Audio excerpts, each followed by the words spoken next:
하나님 나라의 백성인 하백 여러분, 하백의 성경 아카데미에 오신 것을 환영합니다. 이 시간 구약을 읽다 22강 시간입니다. 함께 나눌 주제는 진의 시대입니다.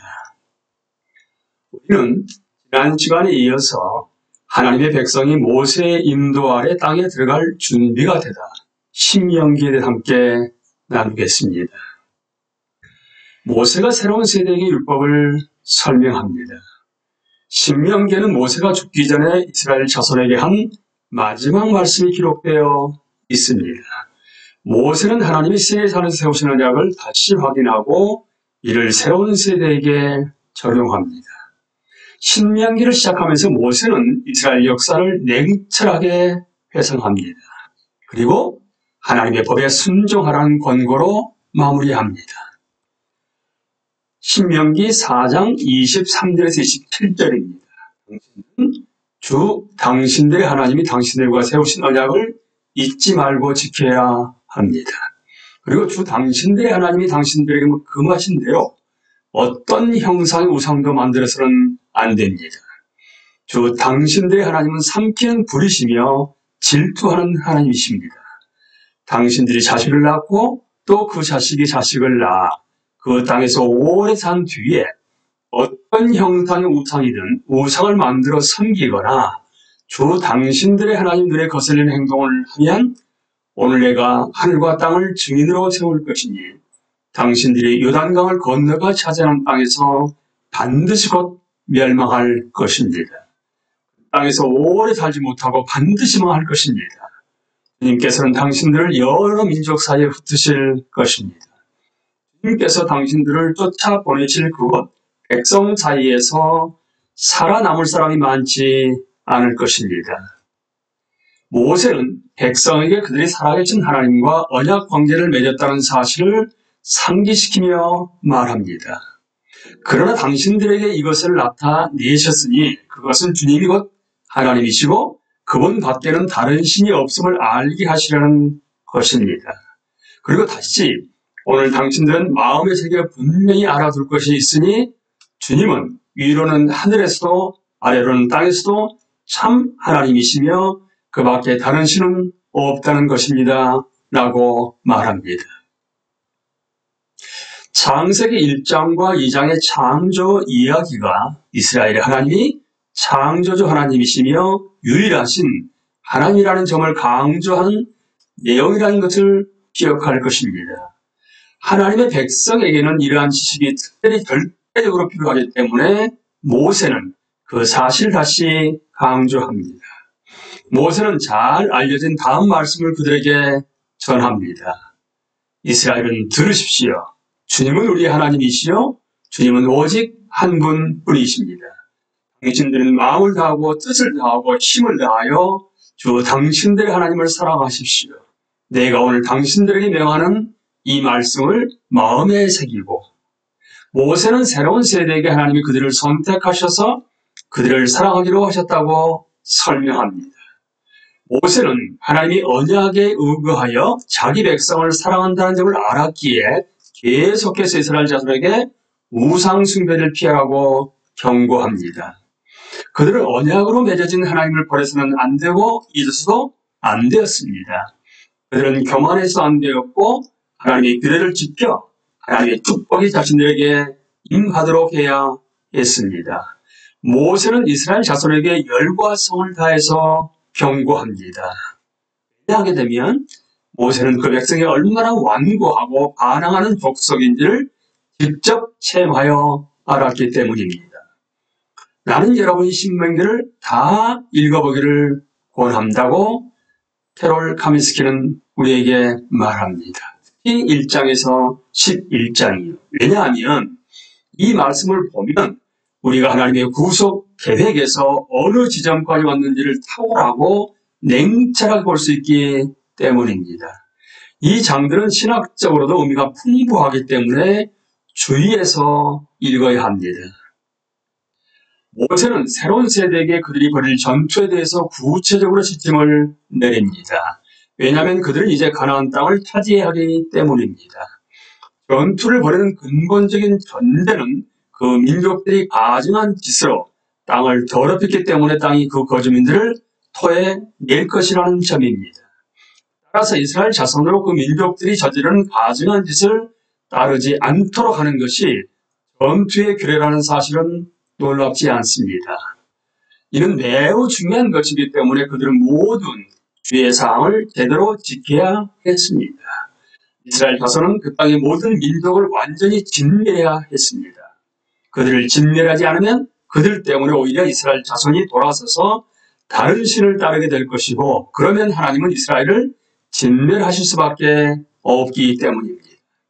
7 족속, 즉 헷 족속과 기르가스 족속과 아모리 족속과 가나안 족속과 브리스 족속과 히비 족속, 히위 족속과 여부스 족속을 진멸해야 했습니다. 이스라엘 자손은 우상 숭배에 빠지지 않기 위해 그들과 어떤 언약도 맺을 수 없었고 결혼할 수도 없었습니다. 하지만 이스라엘 자손은 다른 민족에게 평화 조약을 제의할 수는 있었습니다. 그리고 그 조약을 받아들인 민족은 이스라엘 자손의 노예가 되어야 했습니다. 그 제안을 받아들이지 않으면 그 민족이 모든 남자, 여자, 어린이를 죽이고 가축들을 전리품으로 취해야 했습니다. 이스라엘 자손은 여호와가 자신들을 위해 싸워주신다는 사실을 기억해야 했습니다. 하나님은 그 땅을 소유하게 하실 것입니다. 이스라엘 자손은 완고하고 목이 곧은 자들이었기 때문에 그들이 의로워서 땅을 소유하는 것은 아니었습니다. 그 민족들이 악하고 하나님은 신실하게 약속을 지키시는 분이기 때문에 이스라엘 자손이 땅을 얻을 것입니다. 언약이 갱신된다. 하지만 이스라엘은 하나님을 버릴 것이다. 하나님은 이스라엘 자손에게 언약에 따르는 축복과 저주의 목록을 포함하여 많은 경고와 지침을 내리십니다. 그리고 이스라엘 자손은 하나님과 언약을 갱신합니다. 모세는 그들에게 그러므로 당신들은 이 언약의 말씀을 지키십시오. 그러면 당신들이 하는 일마다 성공할 것입니다라고 선포합니다. 새로운 세대는 하나님의 규례를 따르기로 맹세하며 이제 언약 관계에 들어섭니다.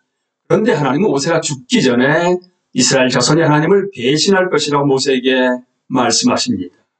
그들은 하나님을 버리고 다른 신을 찾고 언약을 깨뜨릴 것이라고 하십니다.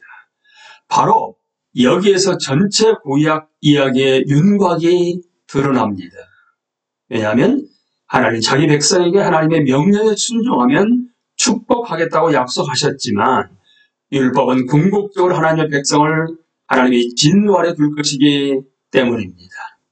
하지만 문제는 율법이 아니라 사람들이 하나님의 공의로운 요구사항을 충족할 수 없었다는 점입니다.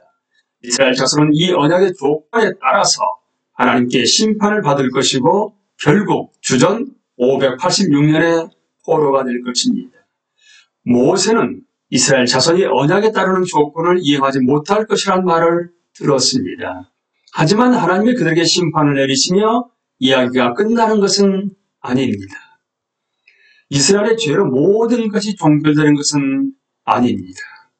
하나님의 백성에게는 심판을 넘어선 희망이 있습니다.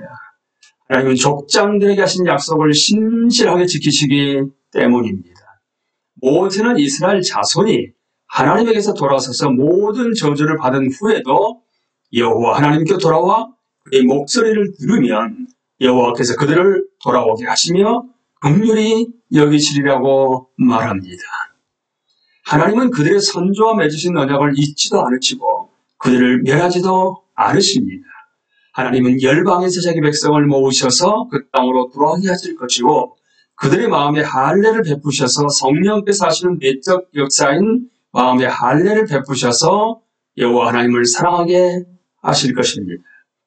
이스라엘 자손이 언약을 어길지라도 하나님은 그들과 맺은 언약을 깨뜨리지 않으십니다.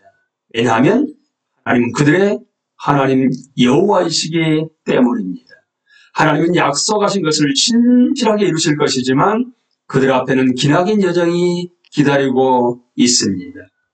모세는 죽기 직전에 이스라엘 자손에게 하나님이 그들 앞에 생명과 죽음, 축복과 저주를 주셨다고 말합니다. 그리고 모세는 그들에게 생명을 선택하라고 당부합니다. 모세의 죽음 이후 하나님의 백성을 인도하는 지도권은 계승자인 여호수아의 손으로 넘어갑니다. 모세의 죽음으로 이 장을 마무리하면서 모세가 얼마나 중요한 인물인지를 다시 한번 생각해 보도록 하겠습니다. 하나님은 모세가 태어날 때부터 그의 삶에 개입하셔서 그의 생명을 피에 굶주린 애굽 왕의 손에서 구원해내십니다. 이처럼 모세는 출생부터 범상치 않았습니다. 모세는 불타는 나무에 나타나신 하나님의 음성을 듣고 부름을 받았습니다. 모세는 하나님이 선택하신 도구로서 애굽에 노예에 있던 하나님 백성을 구원해냅니다. 모세는 하나님의 능력으로 기적과 이사를 행했습니다. 그리고 하나님은 오직 모세를 통해서 백성에게 말씀을 주셨습니다. 또한 모세는 백성을 용서해 주실 것을 단언하기도 합니다. 모세는 그 백성을 약속의 땅 바로 앞까지 인도합니다. 그는 구원의 역사에 나타난 하나님의 계획과 뜻을 보도록 허락된 자였습니다.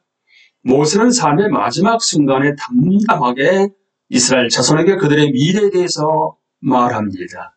미래에 대한 이 구절은 신명기 18장에 기록되어 있습니다. 여기에서 하나님은 언젠가 모세와 같은 선지자를 백성 가운데서 일으킬 것을 약속하십니다. 모세는 다음과 같이 말합니다. 신명기 18장 15절에서 18절 말씀입니다. 주 당신들의 하나님은 당신들의 동족 가운데서 나와 같은 예언자 한 사람을 일으켜 세워주실 것이니 당신들은 그의 말을 들어야 합니다. 이것은 당신들이 호렙산에서 총회를 가진 날에 주 당신들의 하나님께 청한 일입니다. 그때 당신들이 말하기를 주 우리 하나님의 소리를 다시는 듣지 않게 하여 주시며 무서운 큰 불도 보지 않게 하여 주십시오. 우리가 죽을까 두렵습니다 하였습니다. 그때 주님께서 내게 말씀하시기를 그들이 한 말이 옳다. 나는 그들의 동족 가운데서 너와 같은 예언자 한 사람을 일으켜 세워 나의 말을 그 입에 담아 둘 것이다.